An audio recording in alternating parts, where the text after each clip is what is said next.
اسلامی کے طاغوت کی گرفت میں ہے، اور یہ طاغوت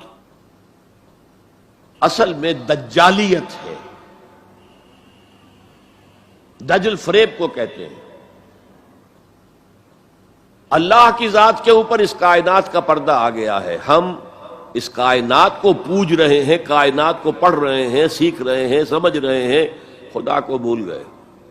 حیات اخروی پر حیات دنیاوی نے پردہ ڈال دیا ہے، دجل اصل زندگی وہ ہے اسے بھول گئے ہیں، اور اس زندگی میں مگن ہے، گم ہے۔ کافر کی یہ پہچان کے آفاق میں گم ہے، اور مومن کی یہ پہچان کے گم اس میں ہے آفاق۔ یہ سارا نظام دجالیت کا نظام ہے، اور پورے عالم اسلام پر یہ حاوی ہے، مسلط ہے، کوئی ایک ملک بھی اس سے بچا ہوا نہیں۔ اس پس منظر میں دیکھیے، اسلام ایک اصولی انقلابی دعوت ہے، بدلو اس نظام کو، بدلو اس نظام کو۔ یہ جتنا کام مشکل پاکستان میں اتنا ہی یہاں ہے، کیا فرق ہے؟ 57 سال ہو گئے ہمیں، جو ملک لیا تھا اسلام اسلام اسلام اسلام کی رٹ لگا کر، وہ کہاں اسلام لایا؟ مسجدیں عالی شان بنا دی ہیں، ٹھیک ہے، لیکن اس کے علاوہ کیا؟ کہاں اسلام؟ کہاں اسلام کا سیاسی نظام؟ کہاں اسلام کا معاشی نظام؟ کہاں اسلام کا معاشرتی نظام؟ مخلوط معاشرہ ہے۔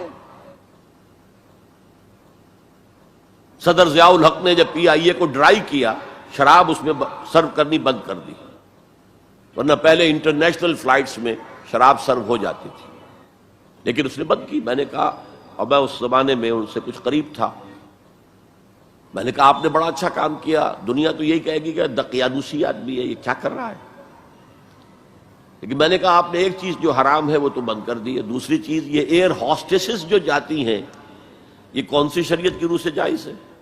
آپ حج پر نہیں جانے دیتے مسلمان عورت کو محرم کے بغیر، حالانکہ عام طور پر ادھیڑ عمر کی عورتیں، بڑی عمر کی عورتیں جاتی ہیں حج کے لیے، محرم کے بغیر نہیں جائے گی، نہ عمرے پر جائے گی۔ اور یہ جوان لڑکیاں جو جا رہی ہیں، ان میں کے ساتھ کون سا محرم ہوتا ہے؟ چپ، خاموش، کوئی جواب نہیں۔ میں نے کہا کیا کھانے اور ناشتے کی ٹرے جو ہے وہ مرد نہیں رکھ سکتے آگے؟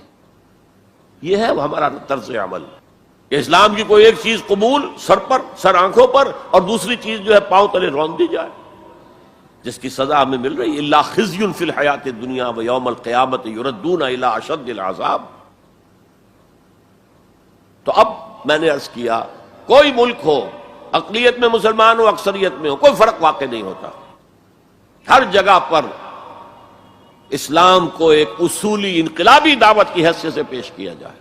نمبر 3، اکثریت اقلیت کا مسئلہ تو اس سے حل ہوتا ہے کہ ہمارے لیے اسوہ کامل ہے محمد رسول اللہ کی ذات مبارکہ۔ وہ تو اکیلے تھے جب انہوں نے کام شروع کیا تھا، آپ کی اہلیہ حضرت خدیجہ رضی اللہ تعالی عنہ، آپ کے دوست پرانے ابو بکر رضی اللہ تعالی عنہ، آپ کے چچا بھائی جو آپ ہی کے زیر تربیت تھے وہی رہ رہے تھے، چونکہ ان کے والد ابو طالب بہت غریب تھے، لہذا حضور نے انہیں اپنے پاس رکھا ہوا تھا، ان کے اوپر سے بوجھ کم کرنے کا۔ اور آپ کا وہ بیٹا، منہ بولا بیٹا جو غلام تھا، اسے آزاد کر کے بیٹا بنا لیا۔ یہ 4 تھے نا، 1+4 5، اور 10 سال کی محنت شاقہ، دن رات کی محنت، اور یہ محنت کرنے والا کون؟ محمد صلی اللہ علیہ وسلم، جس کے کردار کے اوپر کہیں کوئی چھینٹ بھی نہیں ہے، داغ دھبا تو بڑی بات ہوتی ہے۔ بمشکل 100-125 آدمی ساتھ آئے تھے، تو آپ اس اسوے پر چلیں، آپ کو 100 بھی نہ ملے کوئی پرواہ نہیں، کیا جب کس وقت اللہ تعالیٰ دھارے کا رخ موڑ دے، لوگوں کی توجہ ہو جائے، لیکن اصول وہی ہو، دعوت وہی ہو، اور نمبر 3 میتھڈالوجی وہی ہو۔